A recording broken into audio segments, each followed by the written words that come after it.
Hey and welcome. I'm Anthony Ball, and this is Working on It, Real Talk for Modern Men. And today I want to talk about how breathwork saved me from my head and broke me open. So I want to start by telling my story of breathwork and how I got into it, how I was before, my journey through, and how I am now.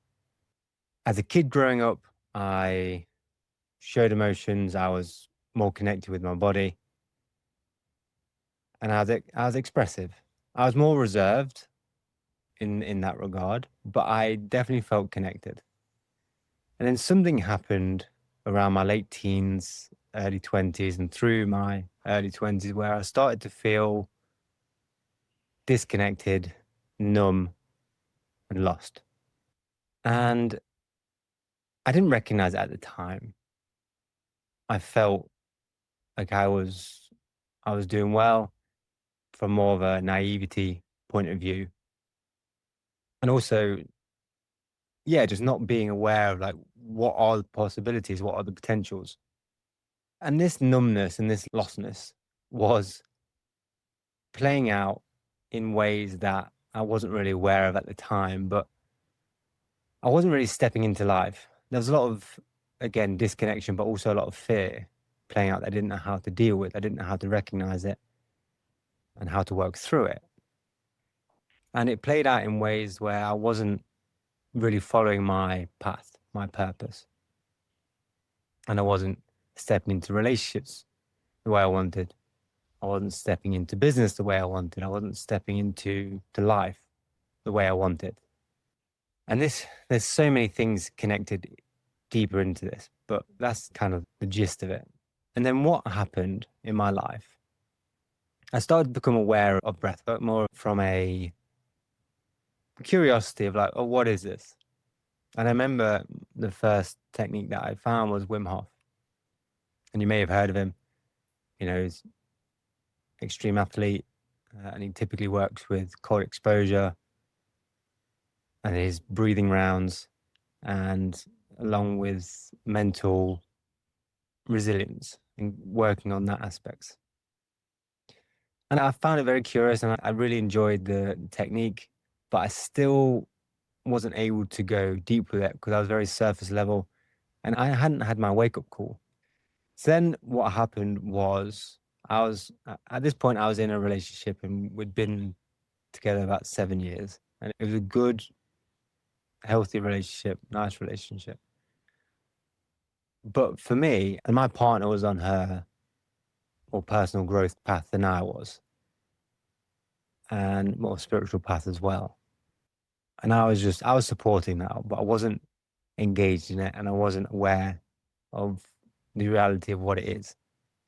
And she came home one day from one of her weekends away, and she basically said she thinks this needs to end. And in that moment, my world just crashed. Even though it was just a relationship, for me, the way it felt is that everything just completely shattered.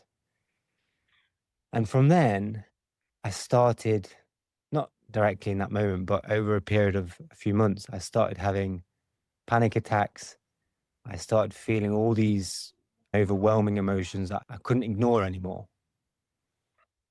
I started to disconnect from family and friends. I didn't know how to talk to them about it. And what happened was I reached out to a coach and a mentor, and we started to dive deeper into what was going on and talk through it. And then I did a breathwork course to work through what was going on for me. And through breathwork, I was able to connect at a much deeper level with my emotions. I was able to work through them, not from a thinking perspective, just from a felt perspective. And there was a lot of release. There was memories come up and there were thoughts up, but it was much deeper than that when I went into the rhythm of the breathing. And that first technique that I was doing, it was a form of conscious connected breath.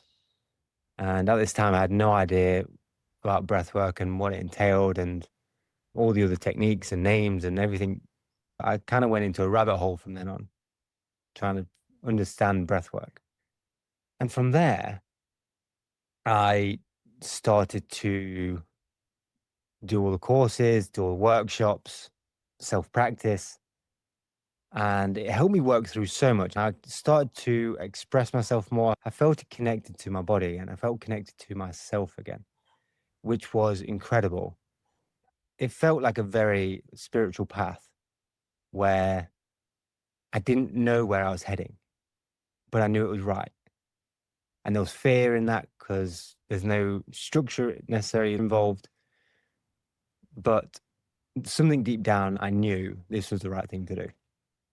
One of the reasons why I wanted to do it was my curiosity, but also because I had been through the experience of how powerful it is. And I wanted to share that with other people. And I wanted to share the gift of how amazing breathwork can be. Because I've never been someone who likes to intellectualize things and overthink something. This allows me to go through the process and release without thinking. And it was just so in alignment for me. I was so pleased. Like going back now and thinking back now, I'm so happy that it happened because it's allowed me to step more into life. And every aspect of my life has developed immensely since then. And this was about 6 years ago. I'm so grateful for it. And I'm so grateful for the experience and everything.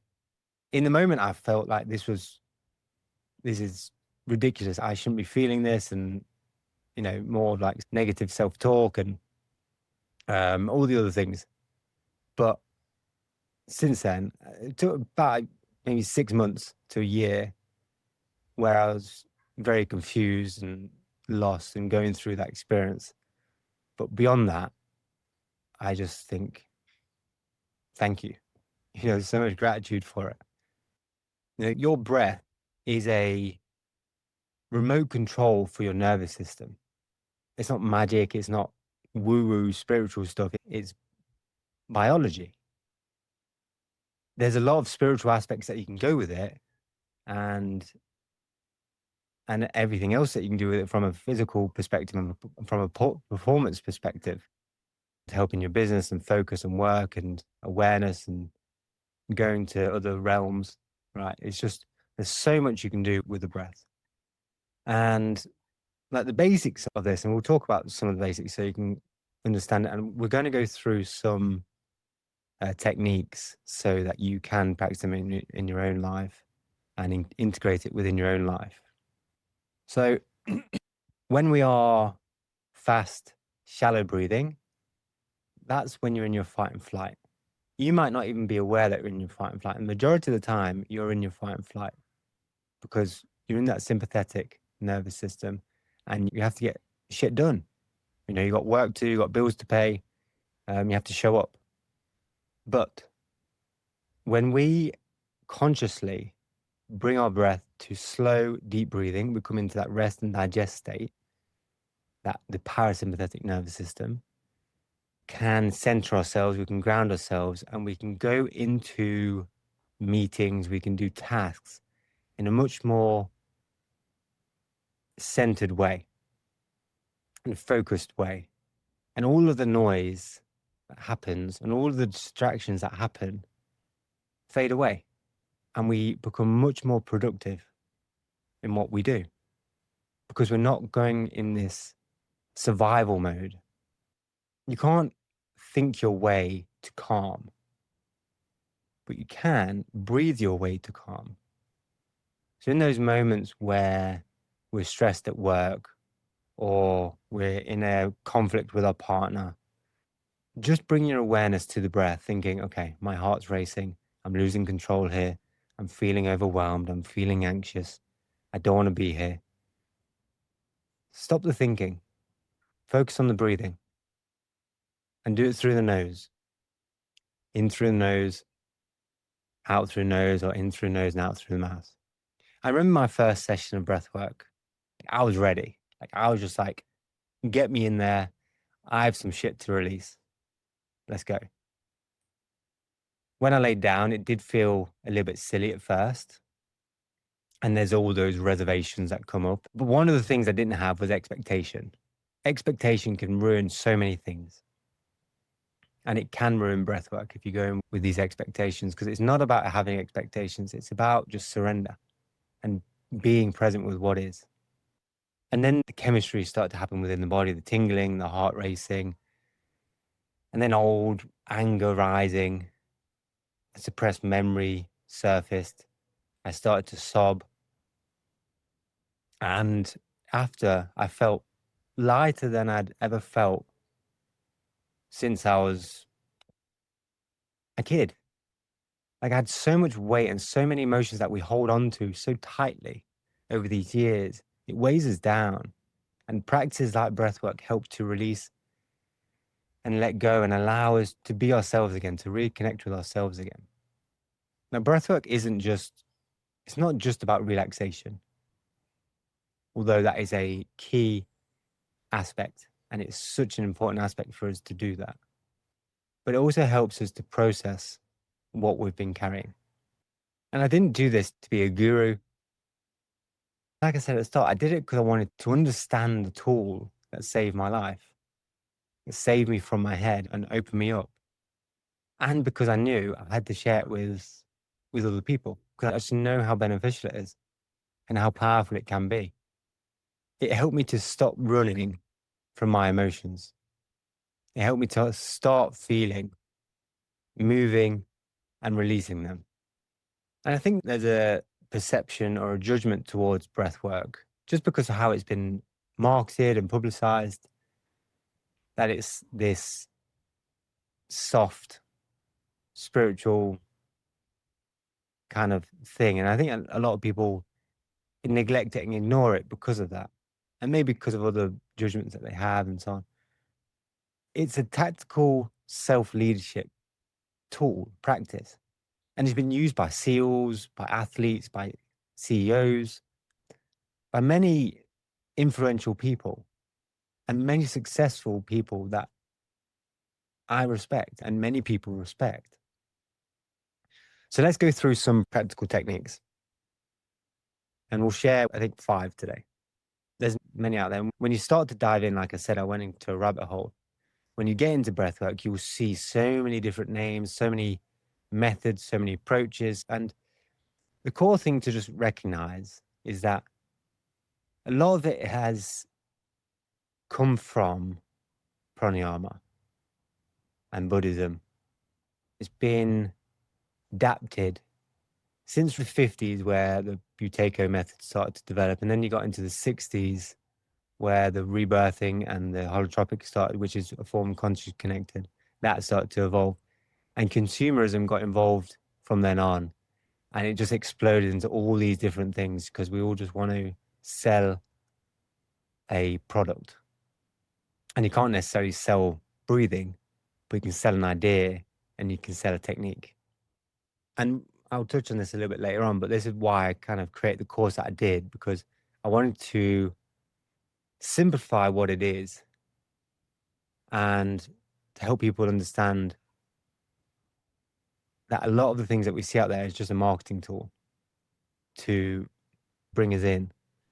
Right. So we'll talk about that in a bit. But first, let's do box breathing. This is the most simple one. It's the one that's commonly used out there for therapists and coaches and mentors and practitioners themselves. So this is great for clarity and control. So if you're ever feeling like your mind's going away and maybe feeling a bit anxious or just stuck in the mind, it's a very simple one to do. And box breathing, you just imagine a box, right? And all of them are the same length of time. So you breathe in for 4, hold for 4, exhale for 4, hold for 4. And you just keep going around like that. You could either go through rounds, you can go through it 10 times, or you could stick to a 10-minute practice. This again, in and out through the nose. You want to find a nice, comfortable position. So you want to make sure the spine is nice and straight, the shoulders are relaxed. and just close your eyes. You don't necessarily have to close your eyes if you're in the office. Maybe you get a bit self-conscious about that. Just keep your eyes open, just sit there and just focus on the breathing. Another good practice is the physiological sigh. So this is in through the nose and out through the mouth. So you breathe in and sigh out.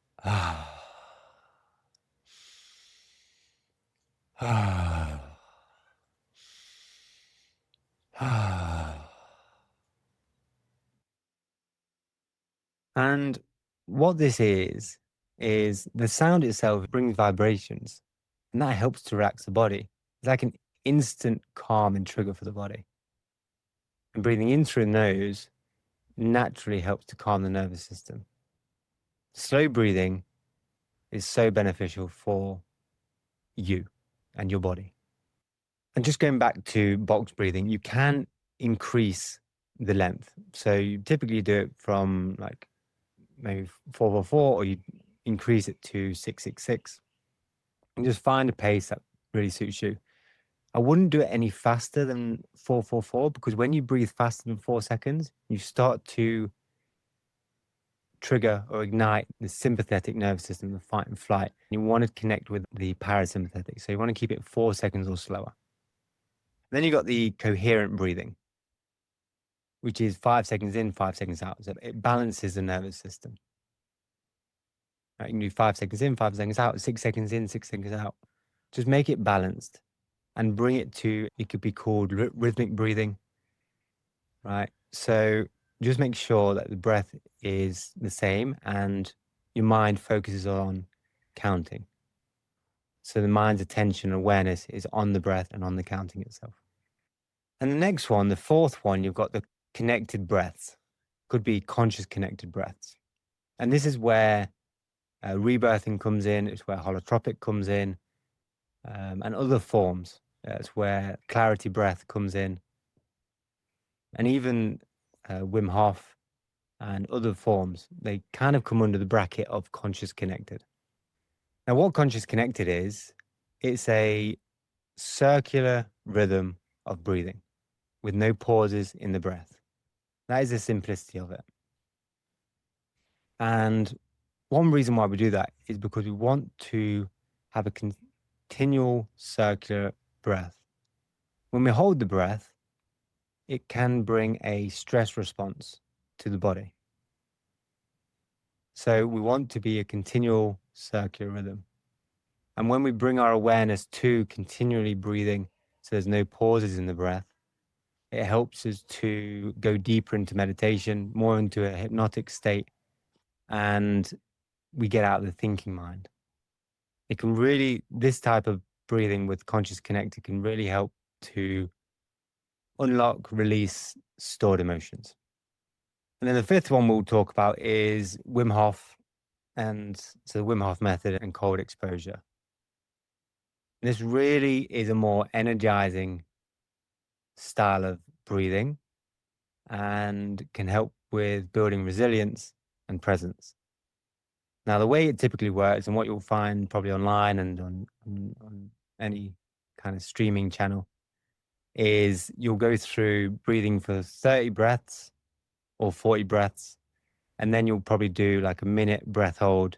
The breath hold is done in an empty, after the exhale. You just hold it there. And you hold it in a neutral position. There shouldn't be any contraction on the exhale. You just hold it there. And then after your time of breathing, you do your recovery breath, which is typically done for 15 seconds. You release and you go through another round. And you do that for 3 to 5 rounds. I'd suggest, if you haven't done it before, making sure you follow a video just to get some guidance and know how to do it properly. But it's a great one to energize the body, great one to do in the morning, in the evening, after some work, to just really connect with the body. You can incorporate cold exposure, which again has shown huge benefits for the body. You just don't want to take it too extreme, because it does have negative side effects as well. So you want to be just aware and cautious around the area, because I think a lot of the biohacking industry really pushes it about this magic new pill, but it can be, like with anything that you do, can go to an extreme. So those are the 5 techniques, and I would suggest incorporating those into your life and finding a way that you can help regulate your nervous system and also just connect with your body again.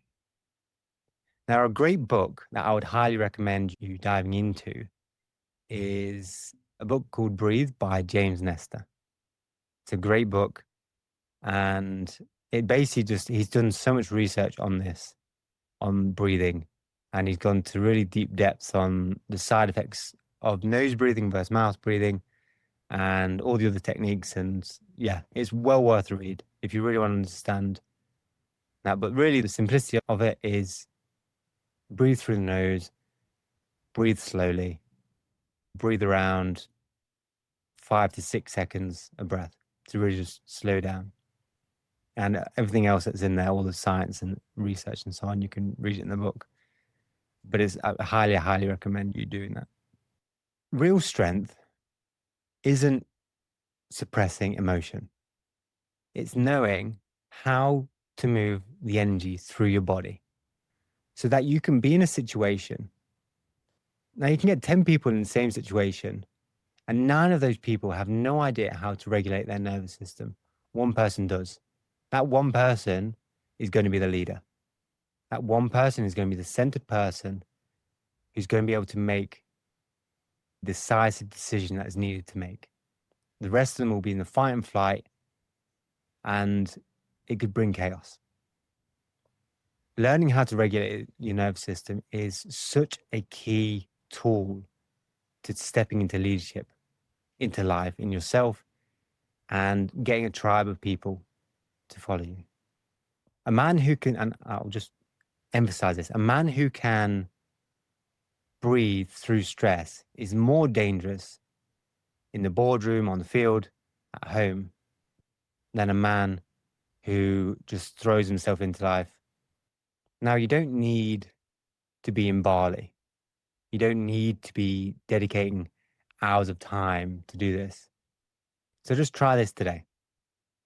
Just set aside 90 seconds. Inhale for 4, exhale for 6. So you're prolonging the exhale. And just notice what shifts. Just 90 seconds. Everyone can dedicate 90 seconds. One of the benefits of extending the exhale is because when we inhale, the heart rate increases. When it increases, we start to go into the sympathetic. The exhale decreases the heart. We start to go into the parasympathetic, the rest and digest. So if we can extend our exhale, we're naturally going to start to be more in that rest and digest. And the more you practice these sorts of techniques consciously, you're going to retrain the subconscious to be in this state. You may notice your subconscious is consistently going to shorter breaths, faster breaths. You have to retrain it, and it takes time, it takes practice, and you have to have that discipline and dedication to it. Now, if you want to go deeper into breath work, there are many courses out there. And I want to talk about the one that I created and why I created it. So this one it's 100 hours and it's in Bali, and I run 3 to 4 trainings a year throughout the year. And it's not only to make teachers, but it's also to make men, women who are free. Many trainings focus solely on the spiritual or the scientific. My training combines the two, and I feel like I've balanced it in such a great way that allows students to go away with a wealth of knowledge. We also go into deeper depths of all the techniques, all the main techniques out there, what they are, how to practice them, and how to teach them.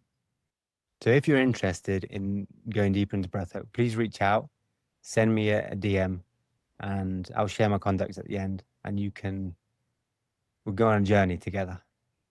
So here's the final truth I want to share. I didn't find peace through thinking harder. I found it by finally feeling my body. And that started with one breath. Thanks for tuning in. I'm Anthony Ball. This is Working on It podcast, real talk for modern men. You can contact me at info@letsgetlostbarley.com. You can follow me on Instagram at workingonit.men's podcast. Give me a like and a follow wherever you're listening to this, whether it's on Spotify or YouTube or any other platform. Make sure you follow me to subscribe. It will help me to grow the channel.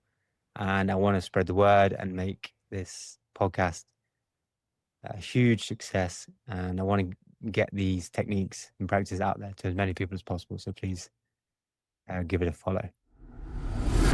See you next time.